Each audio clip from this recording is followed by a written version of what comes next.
Okay. Rocking and rolling. You're on. In the few minutes we have left, I'll try to specifically answer some of the questions that in these few minutes, Lord knows I'm sure I've forgotten to say a lot of things. I feel like I'm like an old baseball pitcher. It's got a lot of tricks up his sleeve, and it's handy to know them all. Learning how to use microphones, learning how to tune an instrument quickly, having a lot of different songs in the back of your head, so you can handle different situations, because no two audiences are alike. And you and I, we're not like a performer that has a so-called act. We come out and do the same thing over and over again. We're changing always. We want to meet our people halfway. Here's a bunch of human beings. If we're fortunate the human race survives, 50,000 years from now there'll be human beings on this earth, and they'll be their ancestors and we're their ancestors. And those people 50,000 years ago will be all our great-great-great-great-grandchildren walking around. So these people out here who I probably disagree with in many things, and they disagree with me about many things, I got to find some way to get together with them. I'll try and reach them halfway. I'll sing some songs that they really want to sing, although they may not be my favorites. But then, having done that, I'll sing them some songs which are my favorites and let them listen to them. And it's this give and take which I think civilization is all about. I can't tell you all the different things. I've tried to tell you something about harmony, rhythm, but don't worry about too much theory. Just get out and do it and try it, and you'll work out your own theories as you, but pour everything you've got into it. You know, Jimmy Durante, when he went out on the stage, he said, "I get them all, give them all I got." And that's what we got to do too. Give them all you got. Whether you're a soft, quiet voiced person or a shouter or whatever it is, you still have to give them all you got. And Faith, you were saying something. Something about sharing a song? Well, yes, there's a difference between performing a song and sharing a song. I'm sure the audience knows what you're doing and responds to what you're doing there very much. I feel like I'm communicating with them all the time. They're giving a lot to me, and I'm a preacher. I'm like you. I do a lot of songs, and then I do the ones I want to do too, to make my points. Well, we have a tremendous and important job in front of us, all of us, and we can all learn from each other. I have never actually heard you lead a song. I'm going to have to come around. I've tried to talk about the advantages of keeping going and sticking with the song. At the other times, sometimes I've stopped right in midstream. I sung 2 verses and says, "This isn't the right song." I've quit and gone on something else. Somebody asked a question. Are there times when it's better not to play an instrument while leading songs? I wrote down yes when you're not good at it.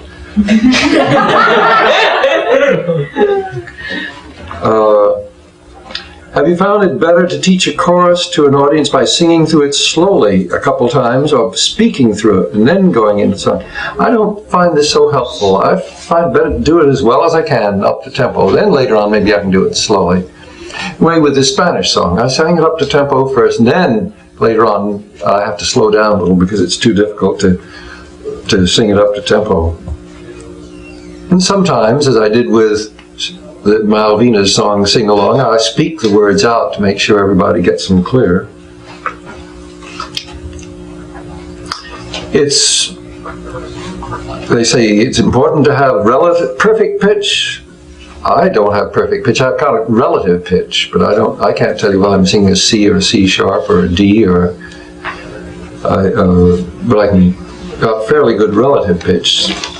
Keeping a steady beat, I guess this is good if you've got a song that needs a steady beat. Oh, what do you do if there's no sound system? Have any of you ever tried speaking to the people within earshot and saying, look, you're my loudspeaker.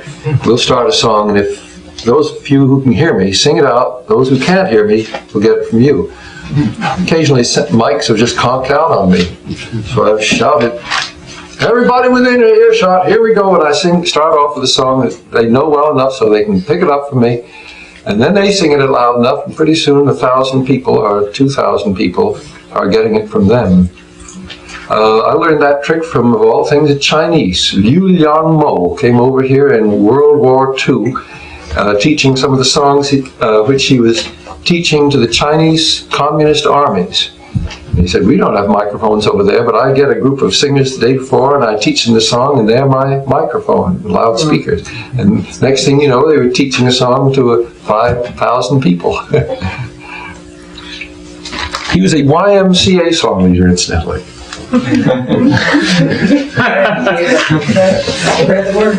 Yeah. What do you do with rock and roll addicts? Sing a rock and roll song.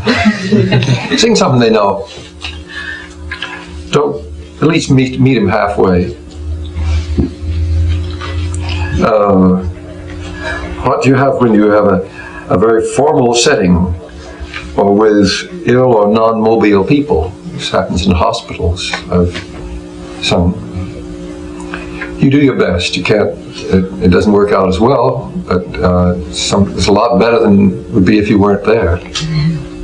I remember singing in a hospital. That was my job, singing in hospitals when I was overseas in the island of Saipan. And I remember a ward full of men in casts, and I didn't even know if they could hear me, except one guy's toe was wiggling outside the cast. It was all, you could hardly see the guys wrapped up in bandages.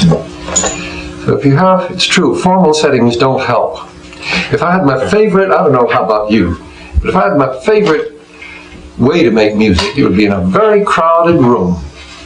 Because when human bodies are crowded close, you get the critical mass going. And maximum maybe a few hundred. And then, by gosh, we'd raise the roof. And everybody's living. I suppose it's nice if they can see you,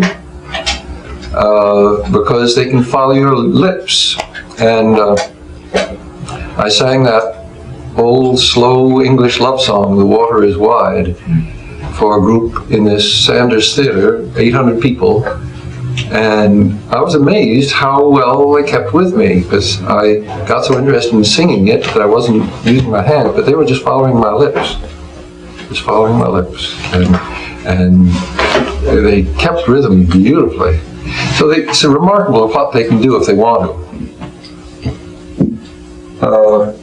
But I don't know what else I can tell you that I haven't already. What about that story with the lumberjacks? Yeah. Woody Guthrie and I were told by Irene Hall arranged this. She introduced us to the Lumber Workers Union shop steward, organizer. He said, well, I'm going out to visit several camps tomorrow. Why don't you come with me? And you can sing some songs for the men. He says, they're all Scandinavians, don't expect them to make a big fuss over you. They're the taciturn type.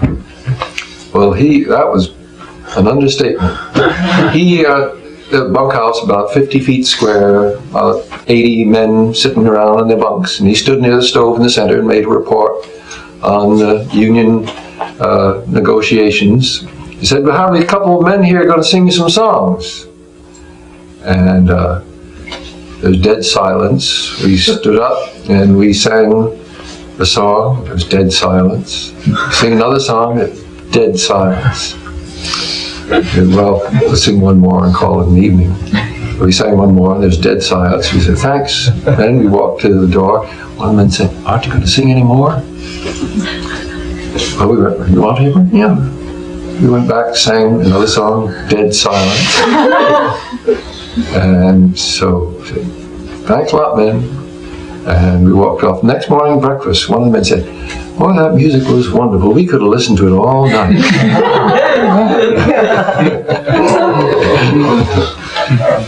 Well, Scandinavians are taciturn. I was wondering if you have any special things that you do to get ready to do a big performance, like tonight. Breathe deeply.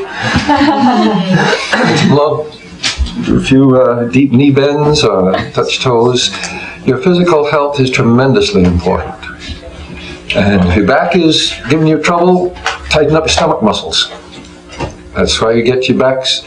It gets in trouble when you don't have strong enough stomach muscles. And it was W.E.B. Du Bois said that disregarding your health is a political error. God gave us a certain amount of strength, but we can lose it easily if we don't get exercise and eat properly and sleep properly and so on. And when I'm in a bad way, I can't do a good job in the audience. Hoarse, I can still do it if my muscles are feeling strong. I can be quite hoarse and still do a fairly good job of song reading. But if I'm tired, been without sleep for a couple of nights, I'm going to louse it up.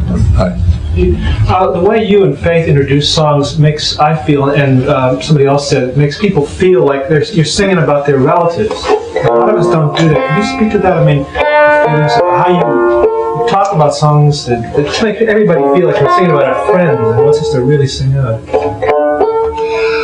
I never heard that said, but I guess it's true. I'd like to think that every song it becomes personally important to everybody who hears it. And so I guess you just want to do it. That must come through. I used to talk too damn much, and I've tried to cut down on the talking in recent years. The reason was, once, years ago, somebody asked me to do some lectures, and I had so much fun lecturing after. It took me years to get over it.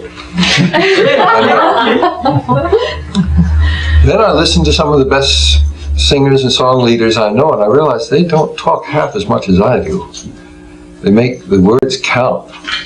Now, if you're really good at talking as Woody Guthrie is, you can talk all evening, no one care.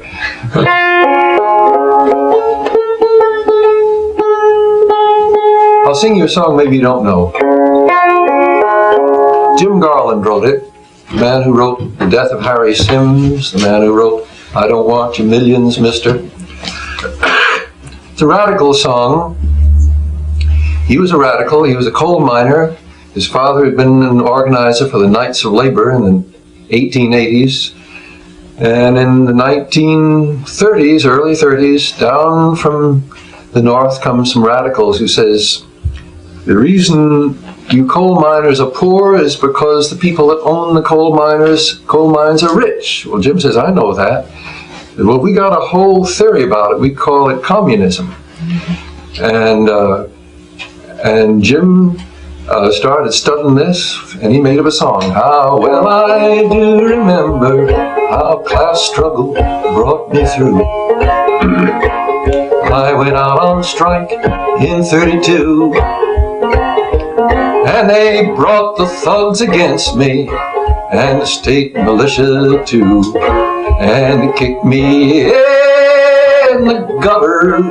How about you? How about you? How about you? Can't you see this system's rotten through and through? It gives millions to the bosses, the capitalistic few, but enslaves the toiling masses like me and you. Now, the song was never widely sung. Jim never got another good verse as that first verse. And I tried and never succeeded. But that's a good verse, a good chorus anyway. How about you? How about you? Can't you see the system rotten through and through? It gives billions to the bosses, the capitalistic few, but enslaves the toiling willing masses like me and you. This is an old church hymn, you know. Jim didn't write the melodies like Woody Guthrie. He got a good melody and put new words to it. I sometimes think a melody is like a well-constructed building. Many people can live in it through the generations. It can be used as a dwelling, a house, a workshop. So the same tune has been used for a ballad, or a church song, or a work song, or here a union song, or a revolutionary song. How well I do remember how class struggle brought me through.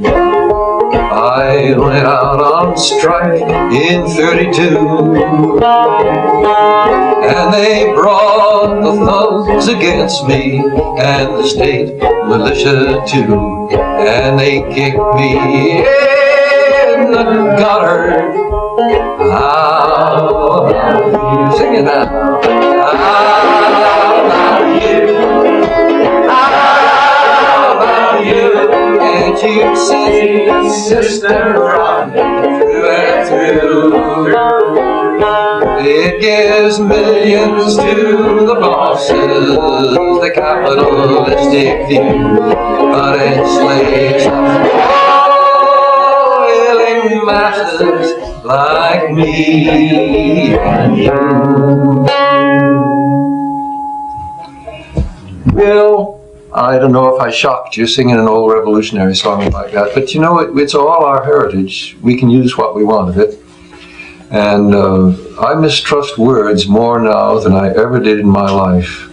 I mistrust them whether they're used by Christians or communists or Muslims or anybody else. I think there's a lingo-centric predicament that every word user is in. You've heard of the ethnocentric predicament. We can't really understand another culture because we're looking through the screen of our own culture. Similarly, every one of us who uses words is probably only being partly understood by someone else. Now maybe this is true of music too. Maybe our music means different things. But one reason I'm a musician is that I'm more conscious than ever of the inadequacies of words.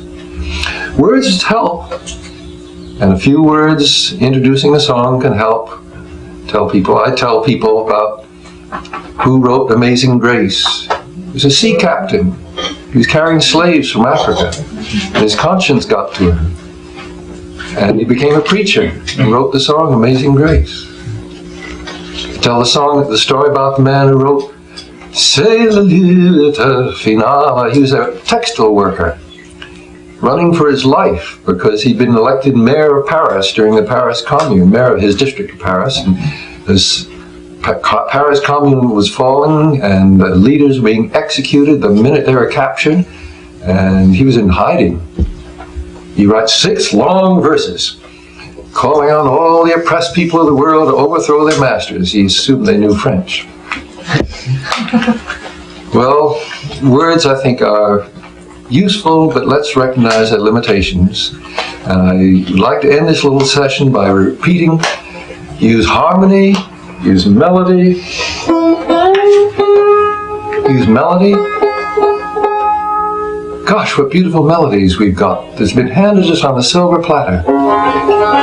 My young love came to me, she moved through the fair. So softly she wandered both here and there, and she laid her hand on me, and she did say, it will not be long till our wedding day. Someday, people like you are going to make that song as well known to 300 million Americans as it is now known to a few lovers of Irish song.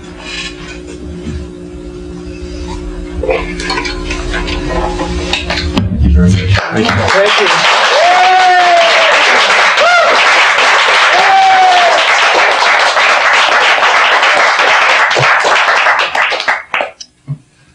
I wish I could stick around longer, but I got a concert this evening. I'm going to hit the sack. And I also wish I lived in San Francisco more, so I could see more of what the San Francisco Folk Music Club is doing. It's really moving. Rocking.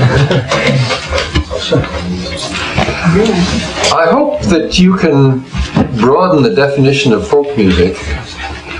People get the idea that folk music is guitars and banjos, and you say, "Oh, that's not a folk song. That's an Italian song."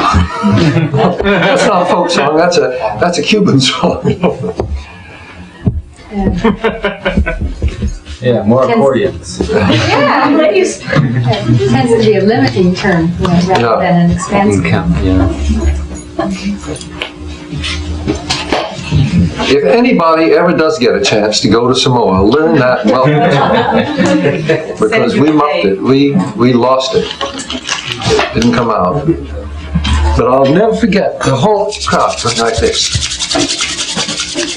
And then she went, everybody clapped their hands and they started singing in 3/4 part harmony. It was magnificent. And she did this hula up and down the aisle. Pete, is there anything we can do for you in return, any of us at all? Just keep on singing. Oh, well, you know what you all